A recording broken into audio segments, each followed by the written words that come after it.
Hello everyone, welcome back to my channel. आसा खालामो नोंथांमोना मोजाङैनो दं। नै आंहा दिनैसो भेक्सिन थुजानो नागिरदों भेक्सिन। थ' बिदिब्ला नोंथांमोना नायलांबाय थादो। नै लामाया जोंथिंजायना हिट नुयोना?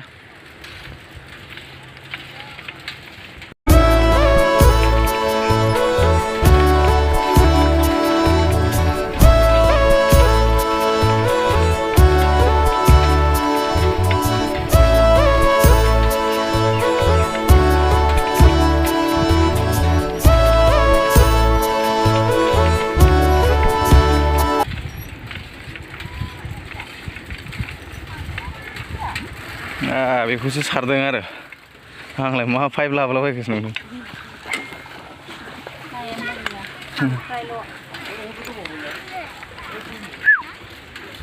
मालाय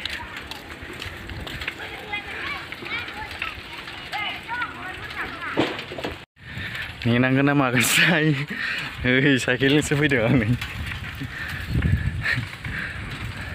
खाथिखा नालाय जेबो नङा।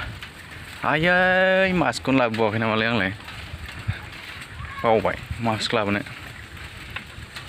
दे अरजाला नायसै थुजानो मोना मोना नेनांगौबाथाय सेस मोनबायानो।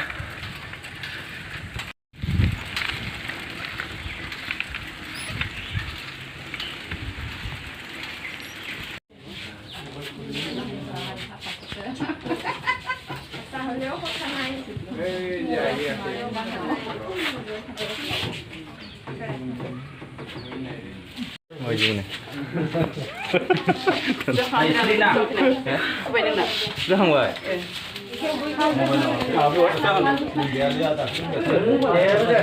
जौ लोंनो मोना लोंजायो जोंहालाय जेबो नङा।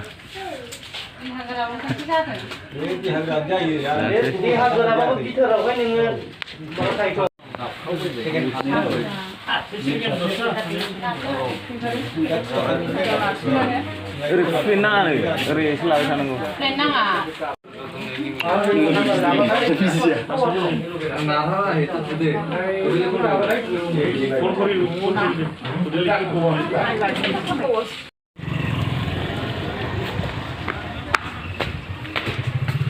मा होनांगौ आयंबो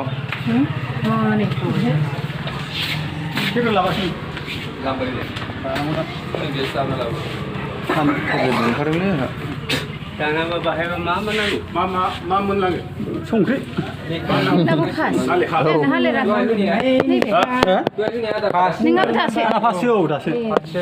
दाख्लै लोमजानानै गैया थांहोनांबाय आंखौ एरला सिखारबाय थायो होननानै नैबे मबाइल नाम्बार ओमफ्राय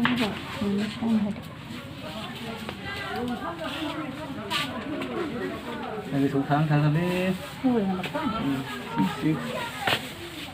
गोदो ना नोंबो जायो सिरि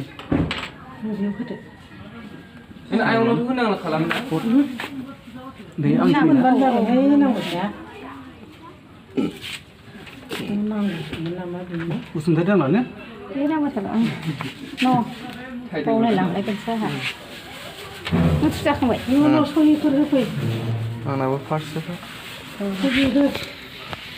उदै सोर होयो होदो औ नांगौ आरो औ नांगौ नाङा बैयाव नैबेनासो बैसोआ बेसेबां जाखो आंना 38 बैसो 38 बे आंनिखौ ना आंनि बेनो नोंनि नैबेसो बेना आंनाथ' मोनखोबाय दा बेना बेसेबां जाथावथाव आंनिखौ नोंनाबो फार्स्टआ औ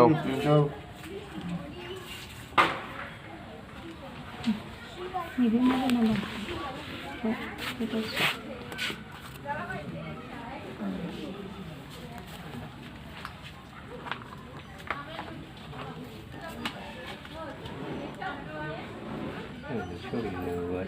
जायगायानोथ' नोङो दे दिनै जायो मालाय गावसोर लिरना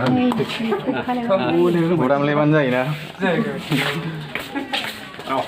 जाबाय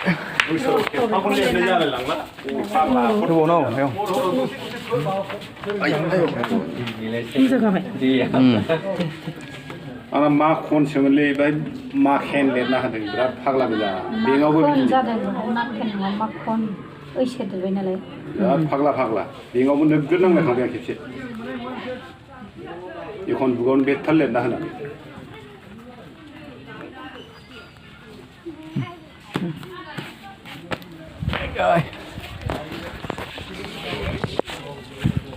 ओइ नोंहा थुजायाखै हा होद जामासो थुनांगौब्रा होमबासो थाब देरोना आया एक्टर जायोथ' जामा बिजि थुजाबा हा फांखायानो गंनै अबेना अबेना गारिना बाबा फाइनालि थुजाखांबायलै लोगोफोर फार्स्ट द'ज दे थांफिनसै न'आव नै दहायनि ना सारनायखौ मोनफिनबाय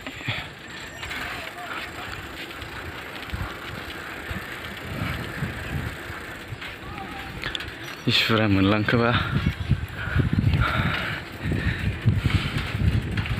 रावनोबो दाखिन्था बुंदों आंना जोहोलावा आंना जोहोलावा दे लोगोफोर उनाव लोगो मोनफिनसिगोन दोनथ'नोसै बाय